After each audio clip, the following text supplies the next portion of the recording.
তো 29 তারিখ উনি জিডি করছিলেন। উনি তো ঘটনা তো চুনারঘাট, তো উনি চুনারঘাটে জিডি না করে ঢাকায় গেল। বিষয়টা একটু ক্লিয়ার করবেন কি? ওনার বর্তমান উনি যে ঠিকানা ব্যবহার করে এইটা হচ্ছে আপনার শেরে বাংলা, যেখানে আপনার জানেন ন্যাম ভবনে থাকে। যেহেতু উনি বসবাসটা বেশিরভাগ সময় ঢাকাতে করেন, ন্যাম ভবনে করেন, সেখানে নিরাপত্তাটা বেশি জরুরি। কারণ আমরা মনে করি যে চুনারঘাটের, যেহেতু উনি চুনারঘাটের সন্তান, চুনারঘাটের যে মানুষের পাশে উনি নিজের অনেকটা সেফ মনে করেন ঢাকার চেয়ে। তো এখানে তো আর মামলা করা লাগবে না। উনি যেখানে উনি বসবাস বেশি সময় করেন ওই জায়গাতে মামলা করছেন, কারণ ওইখানে তো নিরাপত্তাটা জোরদার করা বেশি জরুরি হয়ে পড়েছে।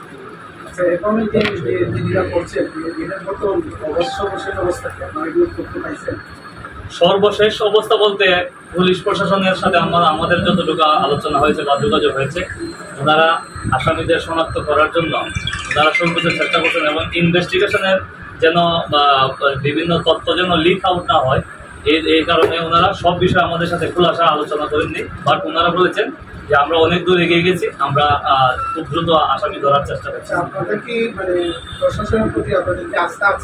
আমাদের প্রশাসনের প্রতি পূর্ণ আস্থা আছে বলে আমরা এখনো পর্যন্ত যে ধরনের কর্মসূচি দিয়েছি, প্রতিটি কর্মসূচি শান্তিপ্রিয় কর্মসূচি। আমরা এখনো পর্যন্ত কোনো কঠোর কর্মসূচিতে যাইনি এবং ব্যারিস্টার সুমন ভাই এখনো পর্যন্ত মুখ খুলেননি। উনি যদি আমাদেরকে সর্বাত্মক ডাক দেন, সারা বাংলাদেশের মানুষ আন্দোলন নামে আমরা এটা আশা করি। আচ্ছা, শেষ প্রশ্ন, একটা প্রশ্ন, যে একটা নাম্বারে ওসি সাহেবের কাছে ফোন আসছিল, যে প্রথম ফোনটা আসছিল, ওই নাম্বারের কি কোনো সন্ধান প্রশাসন বার করতে পারছে কিনা? যে নাম্বার থেকে ফোন আসছে আমি বলি আপনাদেরকে, আপনারা জানেন যে হোয়াটসঅ্যাপে যে কোনো নাম্বার ব্যবহার করে আপনি যে কোনো ডাটা ব্যবহার করে বা ওয়াইফাই কানেক্ট করে আপনি হোয়াটসঅ্যাপ ব্যবহার করা যায়। এই ব্যবহার করার সুবাদে বা করা যায় বলেই তো যে তথ্যটা দিয়েছেন দিদি, উনি ওনার পরিচয় গোপন রেখেছেন এবং হোয়াটসঅ্যাপের মাধ্যমে ওনার কথা বলছেন। তাই এই কোন নেটওয়ার্কের মাধ্যমে কোন এরিয়া বা কোনো কিছু লোকেশন ট্যাগ করার সম্ভব হয় নাই। যে নাম্বার ইউজ করছিল হোয়াটসঅ্যাপ বন্ধ। আর ভাই আমার লাস্ট প্রশ্ন হলো যে আমরা ইতিপূর্বে দেখছি এর আগের যে আমাদের এমপিগুলো আসতেন তখন কিন্তু পুলিশ প্রশাসন তাদের প্রোটোকল দিতে নিরাপত্তা থাকতেন, কিন্তু অনেকে বলে ব্যারিস্টার সুমন সাহেব যখন আসেন কোনো পুলিশ প্রশাসন তাকে প্রোটোকল দেয় নাই এবং এই জন্য তাকে হত্যার হুমকিও আসতে পারে। এই হিসাবে কি আপনি মনে করেন যে বর্তমান এমপি ব্যারিস্টার সাইদুর সুমন সাহেব আসলে পুলিশ প্রোটোকলের প্রয়োজন আছে? আসলে আপনি যে জানেন ব্যারিস্টার সুমন সারা বাংলাদেশের যে মানুষের মনে জায়গা করে নিয়েছে, উনি মনে করেন না যে উনি নিরাপত্তাহীনতায় আছেন এবং উনি সব সাধারণ উনি নিজে কাজ করেন।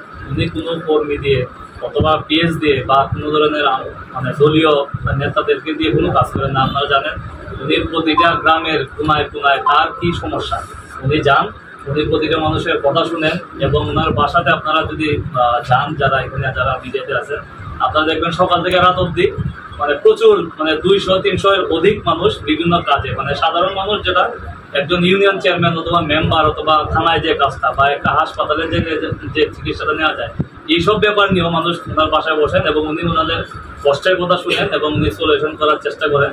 এজন্য উনি আর মনে করেন না যে আমার এলাকাতে আমার হুমকি, যেহেতু প্রশাসনের পক্ষ থেকে হুমকিটার তথ্যটা আসছে এবং প্রশাসন ওনাকে ঠিক সতর্ক থাকার জন্য বলে দিয়েছে, এই জন্য উনি একটু সতর্কতার সাথে উনি আছেন। আপনাদের এবং বিপদের মূল দাবিটা কি?